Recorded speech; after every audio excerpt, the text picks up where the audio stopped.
It's crazy. I made that video yesterday talking about Goblin Slayer being buffed, and they decided to drop the other two literally this morning on the game, and I didn't even know. So today we're going to be talking about Priestess and High Elf Archers buffs, if they're better, if they're worse, whatever the case may be. Also, just to let you know, I'm going to be having another video coming out around closer to the crossover time. That's going to put all three buffs and all three units like in the same video, so you can kind of like see all of them together, because I know this is going to be very spread out since we did Goblin Slayer yesterday and Priestess and High Elf Archer today. So I don't know, it may confuse people, may get people a little bit upset or something, I'm not for sure, but just know they're all going to be in one video whenever I talk about the entire crossover as a whole. But today we have the buff information for Priestess and High Elf Archer. Now of course, let's talk about both of them. I'm going to tell you guys if I feel like they're going to be strong, feel like they're going to be weaker, or whatever the case may be. So let's go with High Elf Archer first. What did she receive? Now first and foremost, one thing that we cannot see that is on this is the stats, but they actually listed it in the game, so I'll tell you everything. Archer got a buff in max HP, it's now 6,950. She also got a buff in max attack at max LB. She now has plus 450 instead of plus 424, so you know, it's just extra stats right there. So now she has 2,900 attack,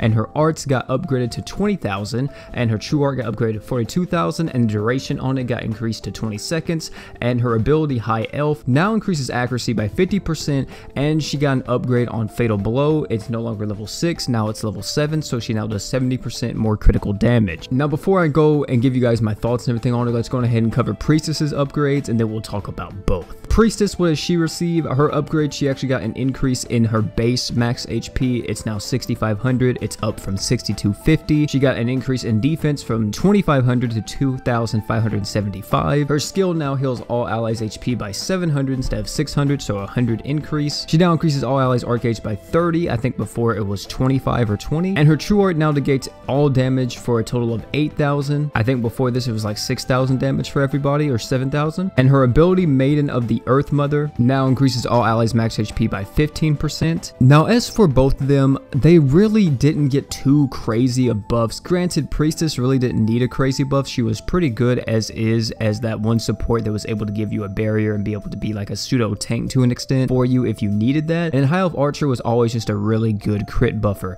But what you guys have to consider now is that they are both luck units, or all three of them are luck units. Even though we're not going to talk about Goblin Slayer in this video, it's still something to note. And High Elf Archer being 100% crit buffer, and she's able to buff your evasion, and she's a luck unit now, is going to be insane for most luck teams in the future, because that just opens up so many options whenever you're trying to farm certain events and everything. Not to mention that her slots are actually pretty good with 5-star physical, 5-star support, and 4-star physical. Overall, High Elf Archer I think got a pretty nice buff. Nothing to like push her over the edge and make her like uber top tier. I think she's still going to be in like the same tier she was before on most people's tier list. Still can be used in pretty much every single part of the game, maybe even in like super in-game stuff you could probably get away with using High Elf Archer. But I really wish they probably would have did a little bit more with her, at least on her art. I feel like they maybe should have increased that to 50% instead of 40%, because she's able to reduce the enemy's physical resist if she feints the enemy, or at least give her a high chance to feint on the art, because that would have been really nice. But yeah, overall, High Elf Archer gonna be a really nice luck unit. 100% crit buff to everybody, and her slots are really good. As for Priestess, man, dude, she's gonna be a really good luck unit as well. All of these guys are gonna be fantastic luck units, because you can get them all to 120 luck. But Priestess, man, she's still just what she is. She's just a healer, and she's able to give you a barrier. She's not going to be giving you any type of offensive or defensive buffs, unless you consider it a barrier a defensive buff to an extent. She's not going to be doing anything too crazy for your team. She is able to give everybody some art gauge with her arts, but in terms of her like being able to compete with Mako or Serpa, I don't think that she really can. I don't think she's going to be even close to being as good as them. But if you need a Archgener, or you need another supporting character for your team or your roster, she's really good. If you don't have Mako, you don't have a Serpa, you don't have Rimuru,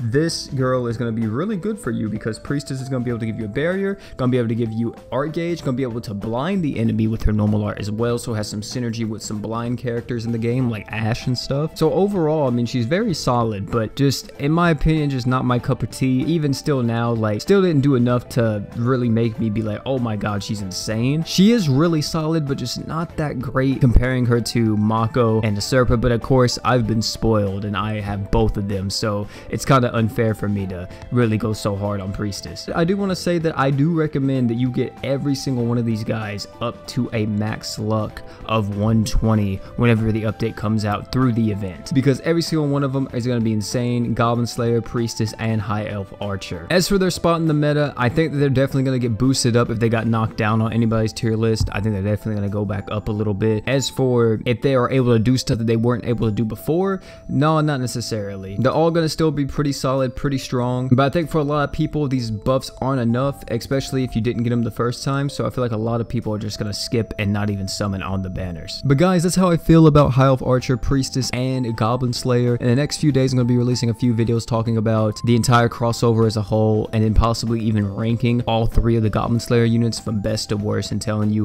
which ones I believe are the strongest in the game. And even possibly that could influence you into maybe grinding some of the units up to 120, but not actually all of them, especially if you're, you know, tight on time. But hey man, it's been your boy OP. Don't forget to like, comment, subscribe for more. And last but not least, man, don't forget to drink water.